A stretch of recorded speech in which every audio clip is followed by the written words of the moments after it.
It's such a pleasure to have you here in this panel discussion focusing on Agentic AI and in particular, how it can exponentially increase human productivity, hosted by HCLTech. Very excited to be here as the moderator. Let me invite Vijay Guntur, who is the CTO of HCLTech, to say a few words of welcome before we get started with our panel discussion. Vijay, please join us on the stage. Thank you, Dr. Saikat, and a warm welcome to everyone for this session. A little short brief of HCLTech. We are a large, fast-growing system integrator, and we work across several geographies serving our customers, mostly Global 2000. And our purpose is to accelerate the growth of companies using our best of people and best of technology that we can bring to bear. With that, we have here an opportunity which is all about artificial intelligence, which is making this reality much faster. Over to you, Dr. Saik. Thank you so much. Wonderful to be here. All right, let's introduce our panelists. Teresa, you are next. Please join us. Teresa is Corporate VP for Technology and Fundamental Rights and Corporate Responsibility at Microsoft. Thank you for joining us here today. Thank you. Thank you. Next, we have Thomas Saueressig, who is from SAP, board member, and he is responsible for customer services and delivery. And then finally, Shez, we have you, Shez Partovi, Chief Business Leader for Enterprise Informatics and the Chief Innovation and Strategy Officer at Philips, Royal Philips. Thank you to all of you for joining us. It's such an exciting topic. You know, to be frank, I'm not quite sure why I'm here. Because if AI and AI agents in particular are so good, then the moderation could be done by AI, you know? So I'm quite lucky this year that I'm still here. Next year, I'm not so sure, so I will use the opportunity before I get replaced. Jokes aside, I think oftentimes we think of AI, you know, as we progress from Gen AI and ChatGPT and Copilot and the likes, to topics such as Agentic AI, we often see discussion about how that becomes a substitute for a human. But in this discussion, we want to actually flip the script. And we want to say, what if AI becomes your team member? And what if Agentic AI can actually help us to do a lot more, exponentially so, in leveraging human productivity? That's really the discussion that we want to have here and the opportunities, but also some of the challenges and the risks. And most importantly, how can we make it a reality? So I'm really pleased with that. We have some exciting panelists, each of whom will bring different perspectives to bear. And we'd like to draw out those perspectives during the session. We'll have a moderated Q&A, and then depending on how time goes, maybe a few questions from you before we wrap things up. The WEF is quite strict on maintaining timelines here in the Dome, so pardon us if we become a little agile and adjust on that front. So let's get started. You know, I asked each of the panelists to think about a minute or so about these topics. And the first topic I want to touch is really opportunities around AI and in particular Agentic AI to do great things. And so, Vijay, why don't you get us started here? It's thinking about, there's a lot of hype, there's a lot of buzz around this. I'm kind of curious about why the buzz now? And in particular, what are the areas, you know, whether it's industries, functions, where you see this becoming most pronounced from all the work that you're doing? So the amount of GDP that's expected to be added by 2030 with AI and Agentic AI being part of that is equivalent to the GDP of China and India put together today. So it's expected to be, Saikat, about $15 trillion is the additional value that's going to be created, and everybody wants to be part of that. So we see early adoption in Agentic AI in many places, in front office functions, which is very obvious, in customer support, in marketing, where we are seeing agents do a lot of decision making. And that's the fundamental difference between, you know, generative AI, where it is mostly about optionality, and in Agentic AI, which is about making decisions fairly autonomously and independent. So those are the functions that we are seeing already Agentic AI being deployed. The technology players are providing those solutions around which system integrators and solution providers are providing solutions. And if you look at which industries we see a lot of the adoption, The first I would think about, which is unusual to think, is in customer-facing industries, which is needing telecom support. You see a lot of adoption of agentic solutions. We are seeing in individualizing products or personalizing products in manufacturing space, where agentic AI is coming place. We are seeing in financial services, advice being given, risk management. So these are areas where we are seeing. We are also seeing in life sciences, where regulatory situations are there, being able to generate the optionality and making decisions are places. So we are seeing quite a few areas where agentic is becoming adopted and becoming very popular. Sounds very exciting.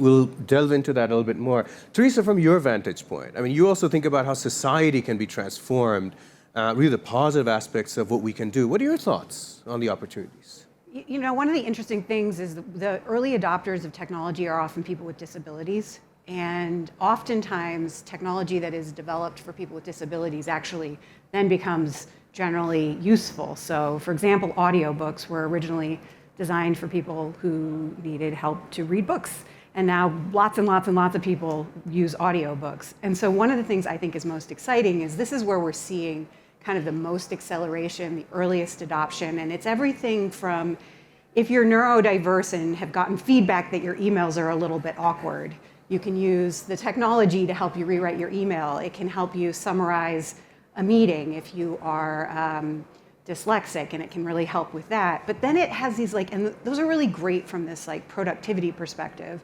But then it has these really profoundly life-opening opportunities. So, for example, we did a partnership with the Rijksmuseum where we used AI to provide visual descriptions of the 1 million pieces of art in the museum, that now people who are blind and low vision can go and experience art. They can go see the art as it's described. No person was ever going to go and do visual descriptions of the 1 million pieces of art in the museum. Yeah. And then similarly, people who are losing their voice due to ALS or some other disease, degenerative disease, can voice bank their own voice. And then after they lose the ability to speak in their own voice, the technology can speak for them. And so then you have these opportunities to just it's a little I'm gonna tug at your heartstrings, but a husband can tell his wife he loves her in his own voice through the technology. And that's actually focusing on these things, I think, is helping a lot with people to really unblock some of the fear. Because I think for one of the challenges is in an organization for adopting is okay, well, is this gonna get in the way of my job? Do you not need me anymore? Yeah. And so these examples, I think, are helping people understand that this is actually going to really expand individual people's way of engaging with the world. And so that, I think, is pretty exciting. That is. I mean, very, very powerful at all the things we can do to make life better. Thomas, from your point of view, you work with a lot of clients as well. Most exciting opportunities for deploying all this? I mean, first of all, I would fully agree actually with Teresa. We should absolutely focus on the positive impact on society, what that can have. Absolutely. And to your point about how fundamentally AI and humans need to come together, we truly believe it's a duet and not a duel, so to say. So that's exciting. From an AI perspective, I think what for me is super important that everybody understands it's now the time to embrace it, to adopt it. There's no time to lose, quite frankly, because the productivity gains are real. The technology is there. For sure, is everything perfect? No. I mean, we talk a lot about hallucinations. We talk a lot about bias in LLMs and topics we need to take care. But fundamentally, on a global scale, what we observe as a company is that companies actively embrace the topic. And Vijay mentioned a couple of areas, customer support, naturally cases, but also in finance, supply chain planning, big topics where AI will change the game. And especially with the evolution to agentic AIs, fundamentally you really get the job done, which is a different notion what we see. So it's a huge opportunity and it's not a hype. I get a lot of the questions from journalists about, is AI just a hype topic? Mm-hmm. But let me address that actually with one, let's say, more economic explanation. When the internet came out, why was the internet one of the pervasive platform successes? Because the marginal cost for content distribution went basically to zero. Fundamentally, it's for free. If you put content to the internet, you have a global distribution for free. Why was the cloud so successful? Because content storage, the marginal cost went to zero. And fundamentally, to store something, fundamentally for free. And now with generative AI, content creation is fundamentally for free, if you think about it, the marginal cost for content creation. And these are certainly economic drivers which we cannot neglect. So everybody is waiting or believing that this is a hype, and we wait in the adoption cycle. Like in the early days with cloud, where people were concerned about what does cloud mean, data protection, privacy, a lot of concerns, regional differences, I have to admit, especially Germany. But the reality is, it will happen. It will happen. And the question is, do you benefit from it? And what Vijay mentioned is super important for me. Let's take again Germany, and we are here in Europe. I mean, the growth in Europe is not how it should be. Germany is actually in a recession and stagnation. And we talk about the multi-trillion economic value opportunity. And I think we are missing that out in Europe and in Germany, because part of that should be there. And that's the reason why I think embracing and adopting AI is super critical, and it's a leadership task, because everybody is for sure a little bit scared. What does that mean? What topics do we need to tackle? But in the end of the day, also with all the fears about job loss and whatever, I'm convinced, like with every technology revolution, that AI will create more jobs than ever before. And if you think about the jobs and how they are evolving, we're scared about the evolution of jobs. The reality is 60% of all the roles which are fulfilled today were not existing 90-40. Which means we will not know what jobs will exist in 80 years from now. That's a reality. Most probably different roles, but I'm pretty sure it will be more. And that's something where embracing change with positivity is something which is super dear to my heart, especially in this audience, to talk about that, what we need collectively to do here in this community to drive the innovation adoption. Exciting prospects. We'll delve into some more of these things as well. Shez, tell us from your vantage point. I mean, you're deploying all of these things, and you're in some exciting areas like healthcare too that you deal with, where clearly this can have a revolutionary impact. So just foundationally, make sure we all know what agent-based AI means. So it has three components. You have your foundation model, like an OpenAI foundation model. Then you have an orchestration reasoning layer, which says, I'm going to look at that model and I'm going to reason what I need to do. And then there's an actual end effector action layer where it actually can do something, which is what you said is different than just generative AI by itself, because you can generate action. So when we talk, look, I talk to customers all over the world, and they basically tell us there are three things they want this to do for them. And so we see that happening and growing in a big way. Not a surprise. They all start with A. First and foremost, they want automation. They want absolutely automation. In fact, this idea that the agent can act and reason and do something is foundationally where the potential is that you talked about, the idea of being able to automate. When you look at automation, you're going to see increasingly lights-out operations everywhere. When you combine automation with robotics, then you can see the incredible power of Agentic AI with robotics to do lights-out operations across the world. So automation. Second thing we hear, and the second one we hear in healthcare a lot, augmentation. Don't replace me, but augment me, make me superhuman. A lot of studies done that you add generative AI, that you end up with about 70% increased productivity of the activity and tasks that a human's doing. Copilot, GitHub Copilot is a great example that's been written about and studies have been done. And so that's a good example of a sort of a augment me. And then the third area is agility. The thing is, agents can break down information silos, act in real time, and the enterprise can respond faster. Think supply chain.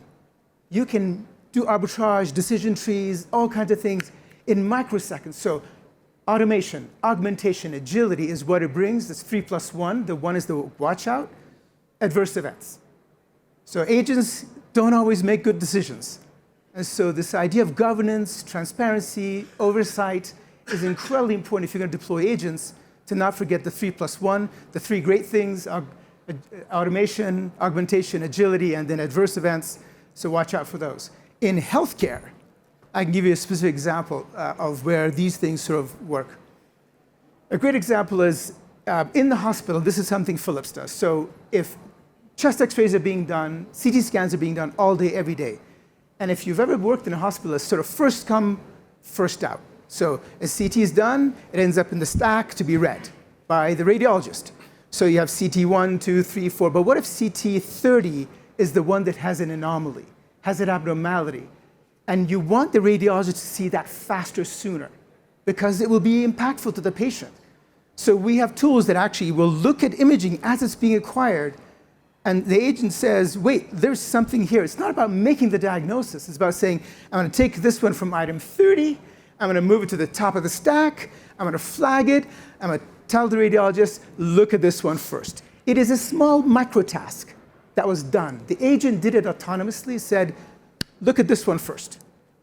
A shift in the way the care is delivered and the care is given. So that's an example, a real-world example of sort of an AI doing something, acting on it, and then having a positive impact. In this case, sort of automation that augments the way in which a film is read to deliver better care for more people. Great stuff. I mean, thanks for all of your initial thoughts. Gives me a lot to work with. I mean, first of all, I agree. You know, Thomas, you mentioned it. We have to think about the internet as something which is a great example, right? I mean, nobody could have imagined all the things we do with it now, right? When in '95 or so, all of this came out. Still remember, most of us learned these things. So it was really difficult at the time. So that's the exciting potential. The potential that you all outlined is that there's revolutionary, radical impact. We're not talking about the incremental impact here, right? That's what we want to do. Let me stay with you, Shez, for a minute. So what you're talking about is very powerful, right? Especially on the healthcare side and what we can do.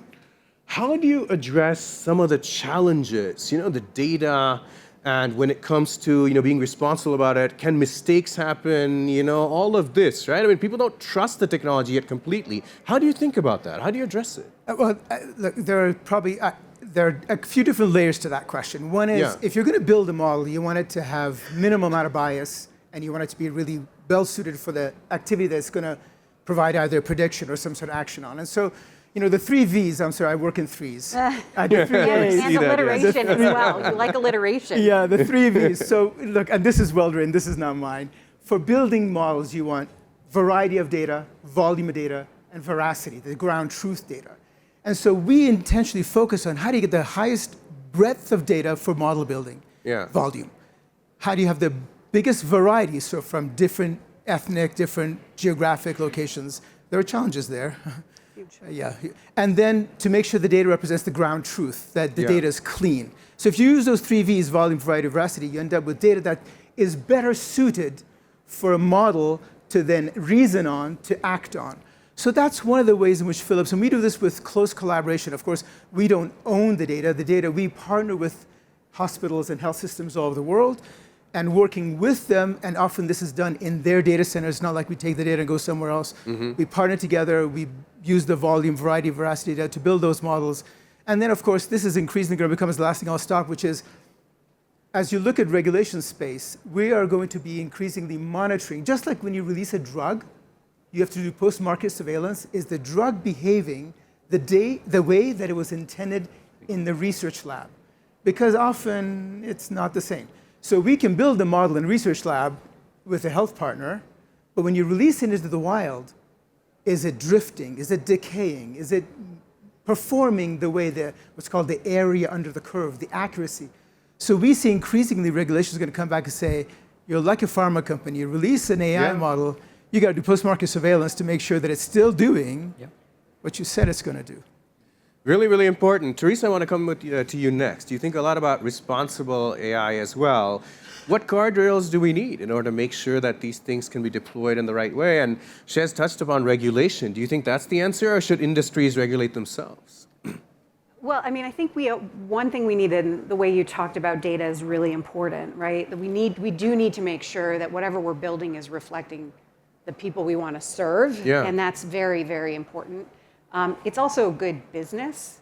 I do think that there are places where these conversations can get abstracted, but really, I do think that companies are well positioned to think about making technology that is useful and trustworthy. And so there is a business motive for companies to think about this for themselves, but it's not going to be enough. And so I think we should think about, industry standards as an opportunity. I think we also want to think about both international governance and national governance, because one of the challenges in how AI has generally been discussed is that we've talked about risk without really kind of talking about the variety of risk.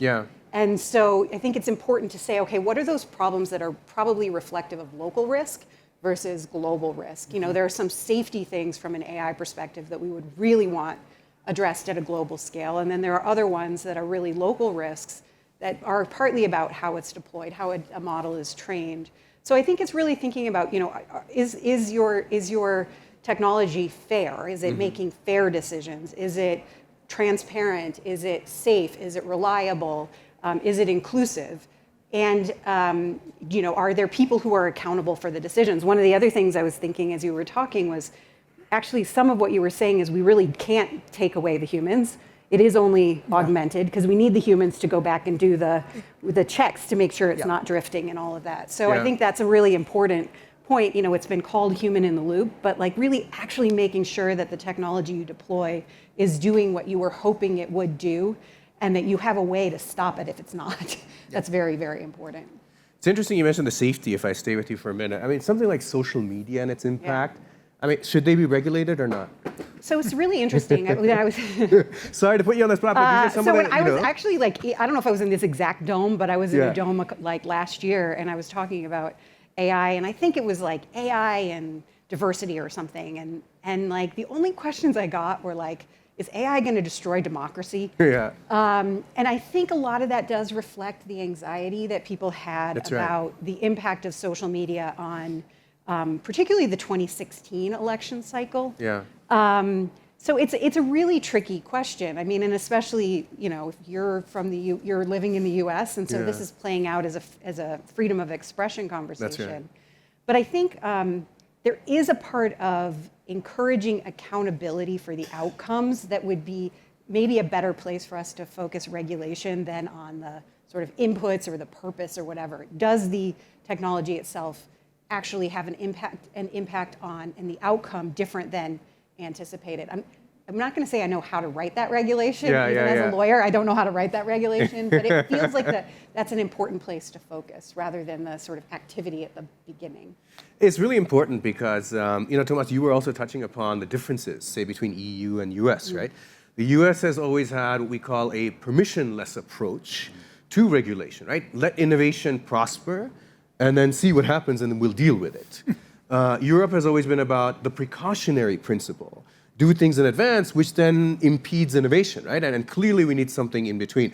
Thomas, your thoughts as well, and you talked about data a little bit as well, and quality of data and all this. How do we ensure this stuff is good, and can we elevate this? I mean, I sometimes use ChatGPT.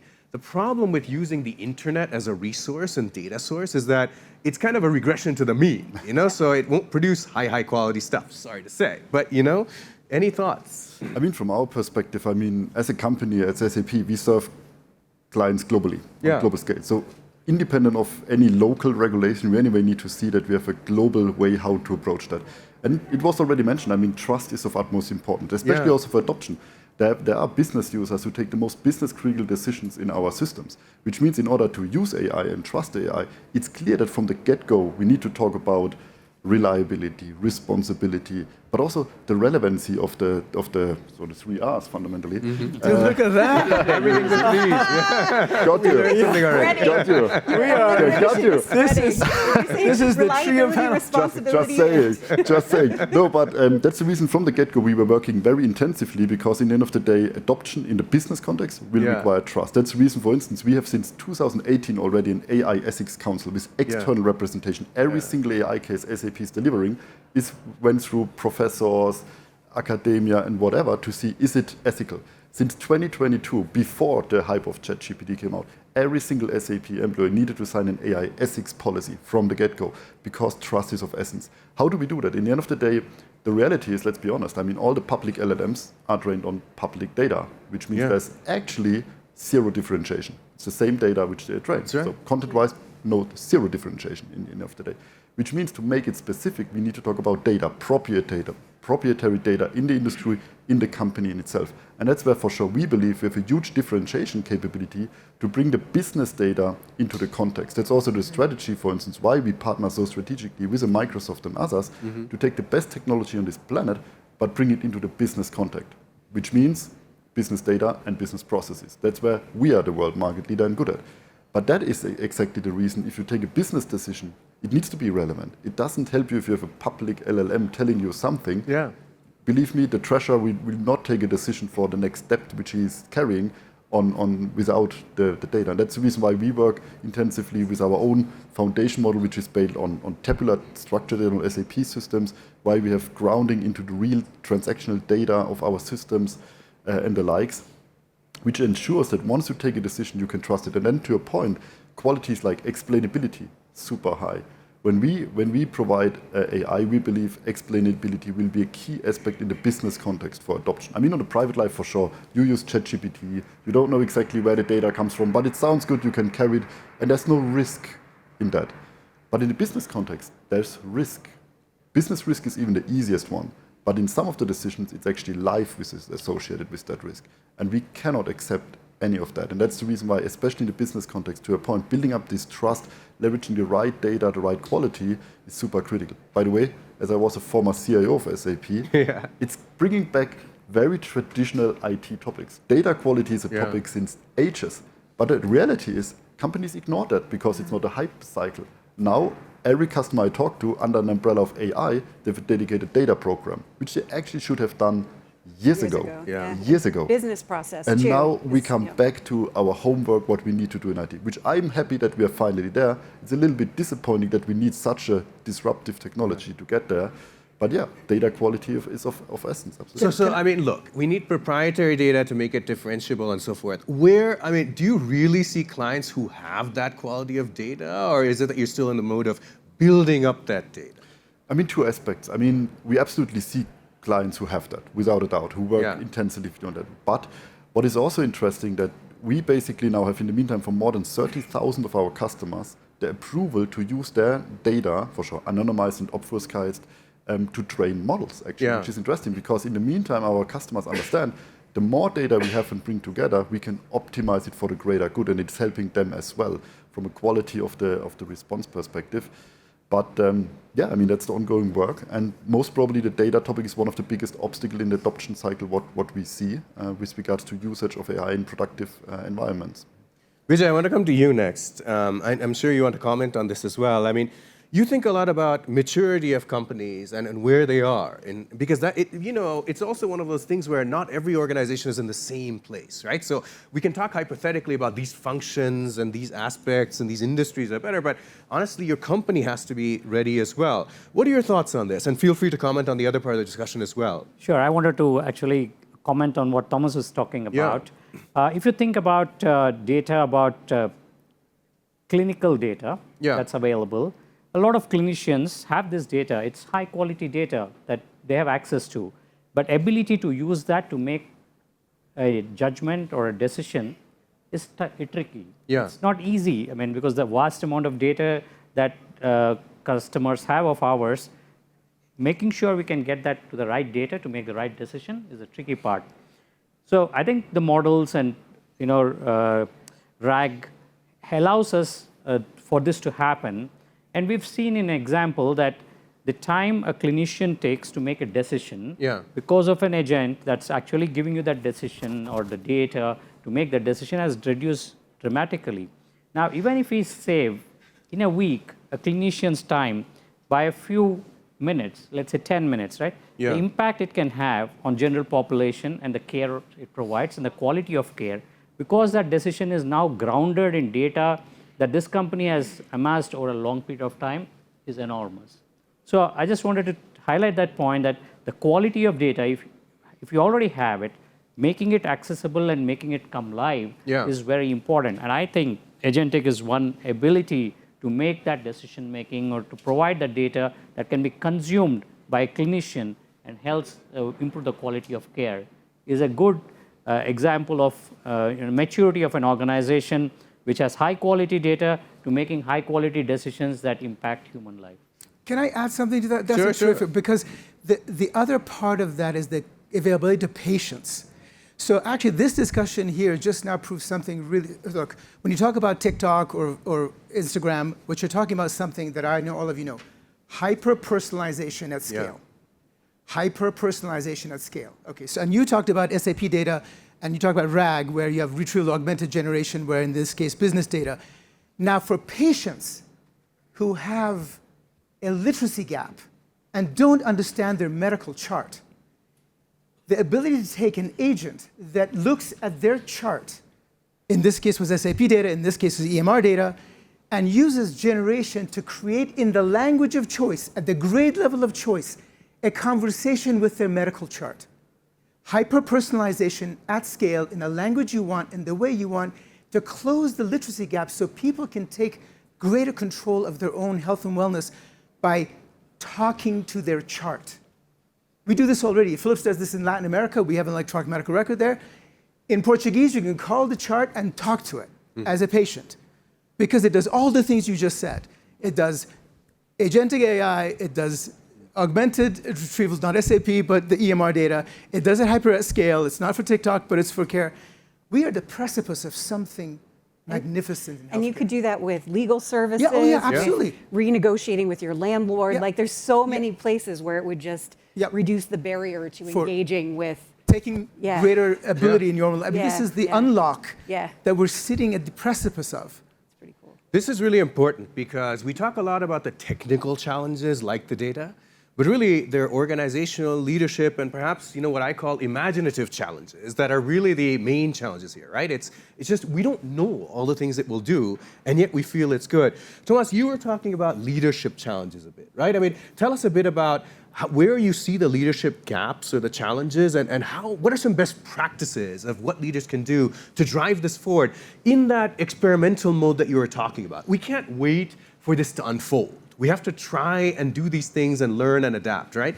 Yeah, you mentioned actually already the biggest challenge, because experimental mode and innovation mode is something which is not the biggest strengths of leaders around the globe, let's be honest. I mean, we like predictability, we like stability, we like exactly that we know where it goes, but we don't know where it goes, which means uncertainty. How do we deal with uncertainty in that time? That requires a different leadership for an innovation culture to embrace technologies, even if they are not perfect yet.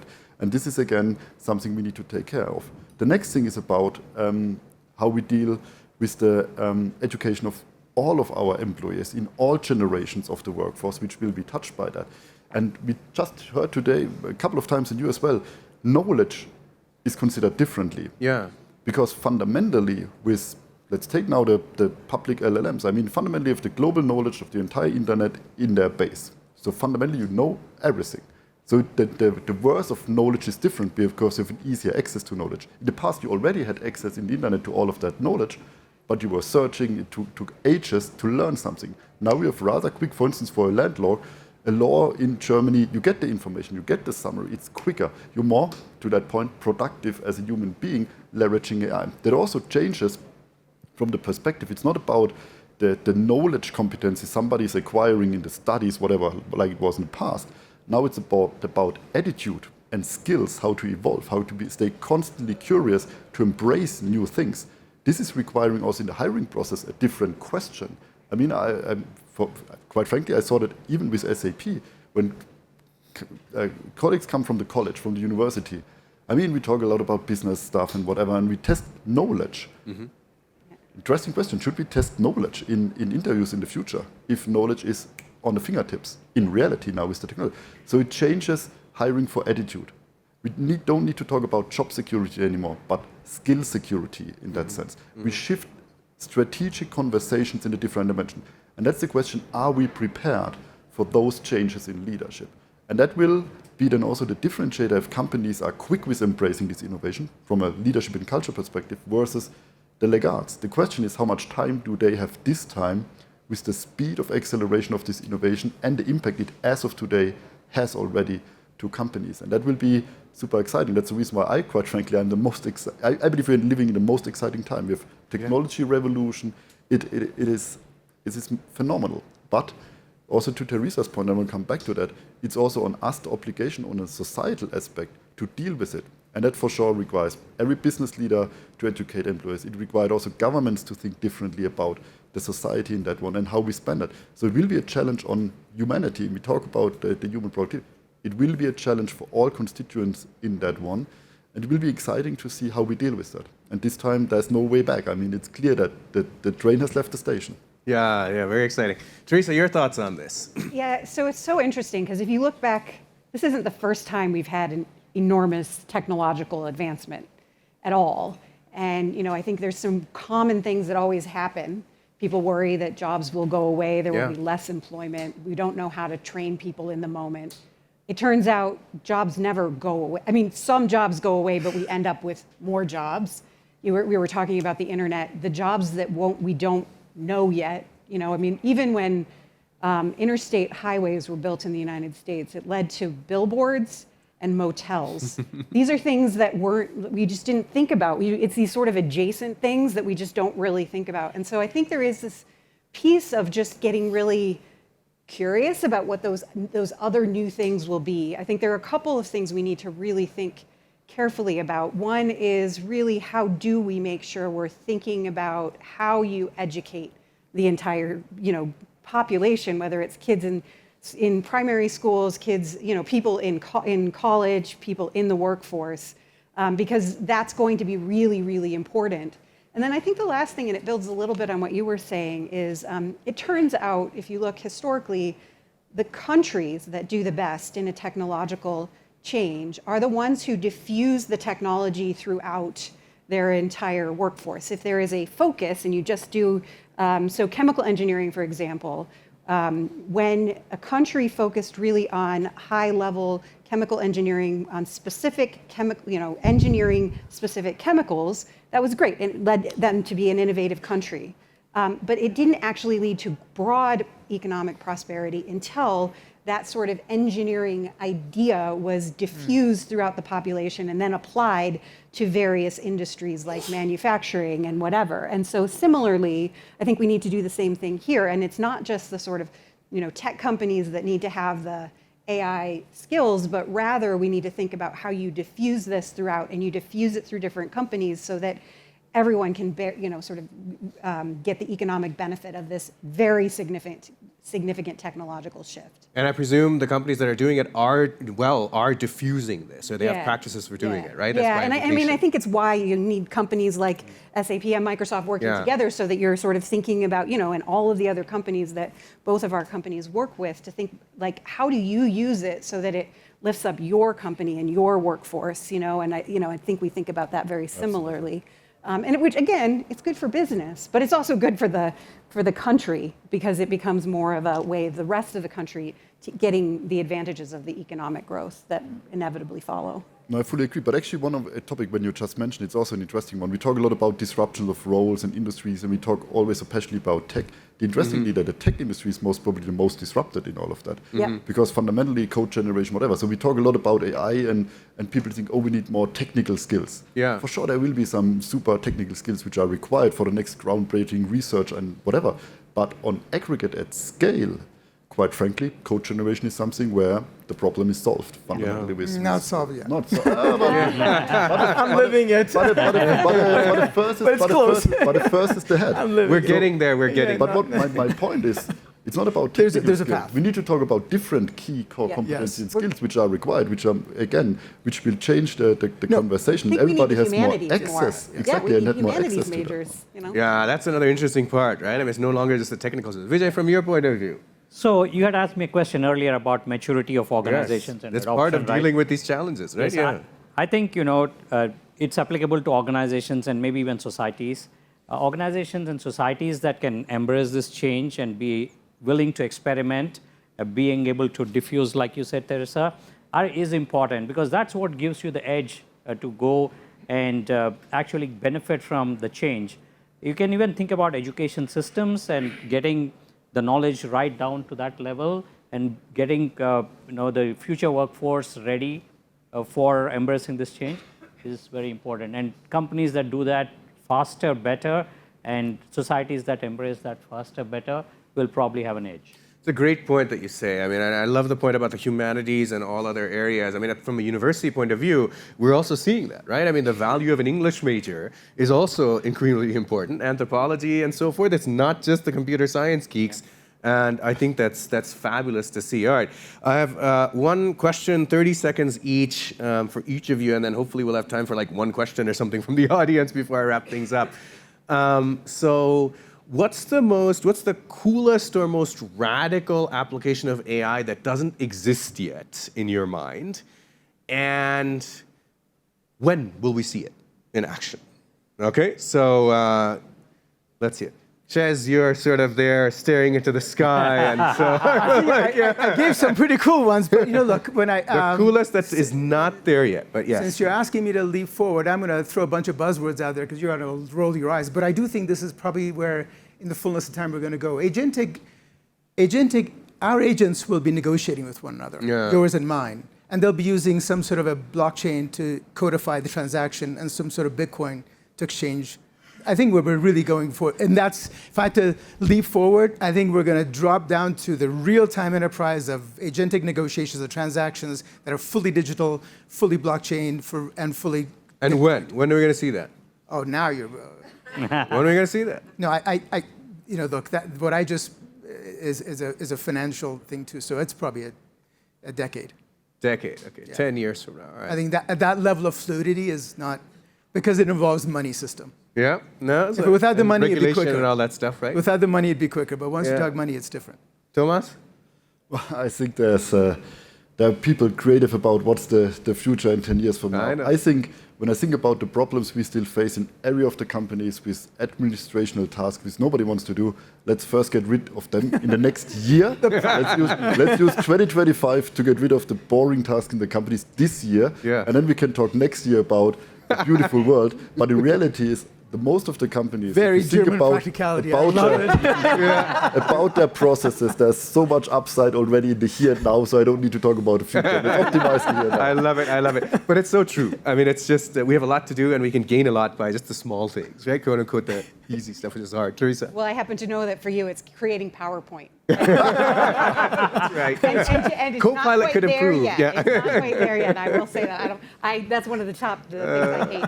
I actually think one of the really cool opportunities is going to be delivering services to places that don't have them and scaling professions that we don't have enough of. So doctors, for example. But the foundational challenge is actually connectivity.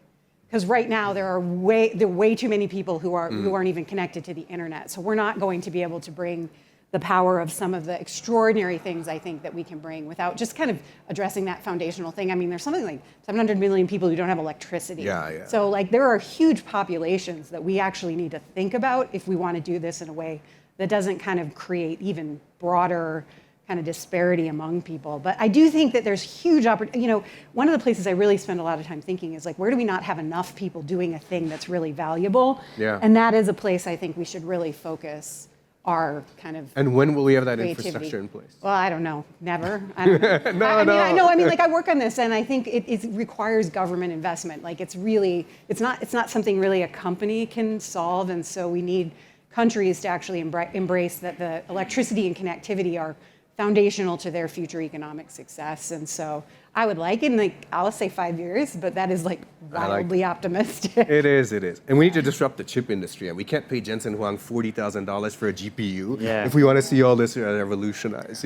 Vijay, from you. So I think there are rare diseases that are not getting resolved today. I think the research that's happening with AI-assisted research, and I've now seen companies talk about what throughput they can get through their drug discovery process. I think if we can accelerate that, that will be really nice. It'll solve many problems that today are not being addressed. So I think applications in the drug discovery.